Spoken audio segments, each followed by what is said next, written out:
I always love listening to Ruben because I never know where his stories are going to go, and that's the fun part about it. Will you please welcome Mr. Ruben Padilla.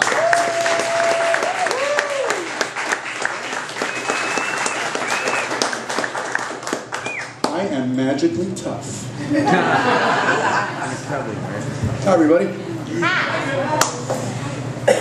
I've been thinking about Thanksgiving, as you are supposed to do, and reassessing its meaning for me. I really don't care about pilgrims and Indians and all that crap.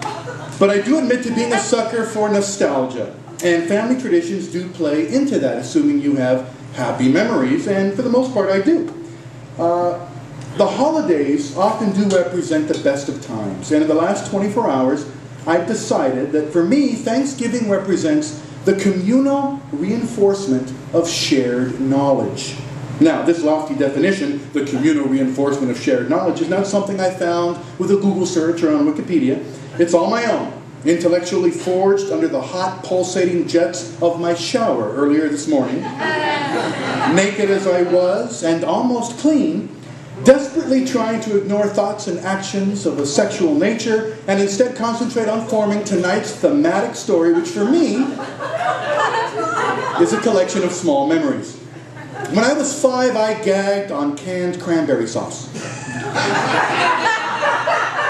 It was a revolting textural mix of coagulated fatty hell, and I didn't understand my parents urging me to try one more bite before being allowed a slice of pumpkin pie. I found their arbitrary mandates to be insultingly pedantic and irrelevant, but to their credit, I now love canned cranberry sauce, so good job, Mom and Dad. After my parents divorced, we 3 kids spent Thanksgiving with our mother and grandmother and attempted a new and very welcomed addition to the traditional line of spending the holiday at Disneyland and the Disneyland Hotel. It was financially tough and physically exhausting for my mom, but now looking back, very much worth it. Some of my happiest memories are comprised of being inside the park in November as colorful lights began to turn on and we bundled our jackets while in line for the Haunted Mansion and looking forward to our traditional dinner in the hotel restaurant, just the 5 of us in one booth awaiting our choice of dessert. As my grandmother got older, these yearly treks became less frequent, and when my mother met her second husband-to-be, we stopped going. As an aside, Carrie and I have now begun a new tradition of going to Disneyland the week before Thanksgiving, when kids are still in school and attendance is light, and it's still cold enough in the evening that you should probably bring a sweater. And if anyone wants to join us, we're going tomorrow. In my 20s and 30s, my mother's husband, who very much considered himself to be a Mexican aristocrat, but was sadly mistaken, took a lot of the fun out of Thanksgiving for me. We were expected to be more formal and refined, less jovial and casual, and he often liked to show off my mother's impeccable decorative, culinary, and hosting abilities by inviting his snobby friends to join us. They were always rich strangers who had no shared knowledge with us to reinforce, and I resented them. They never conversed with us kids, and despite being bilingual, insisted on speaking only Spanish, a language I'm fluent in, but come on, you're eating yams.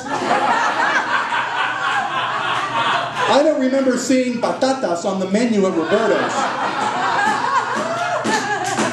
My mother used to love to show me off by having me say grace before the meal, because I could speak good.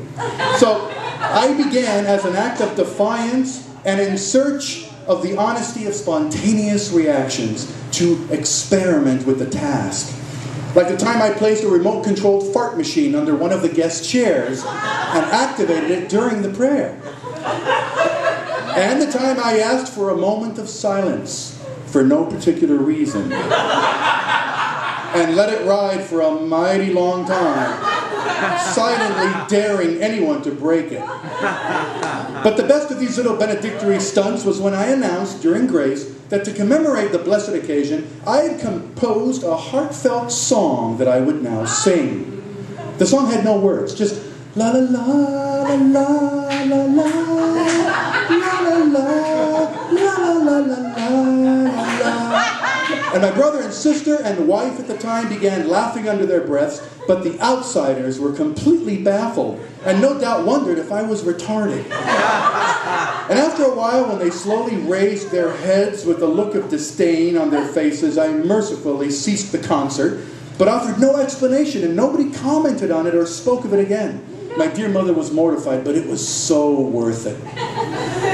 One year, our snobby Mexican guest was an uber-rich ex-mistress of the head of Aeromexico Airlines. She was a very well-fed, overly made-up, strongly scented, and obnoxious mixture of Elizabeth Taylor and Carol Channing, who, during the appetizers, loudly ordered us children to open her purse. I was immediately and delightfully intrigued and creatively wondered if we were each about to receive our very own chocolate-covered Rolex watch. Anything that I could have dreamt up for what was in that purse would not have equaled what we found. And given another 7 minutes to take guesses, I'm sure you wouldn't figure it out, so I'll tell you. Inside her purse was a live monkey. Smuggled from outside the country and into our house, it was very well behaved and friendly, and I liked him much more than her. The only thing more surprising than this unexpected miniature guest was that she had actually stolen 2 monkeys and kept them as pets, but one night while they were sleeping with her in her bed, she accidentally rolled over in her sleep and crushed Cheetah's brother.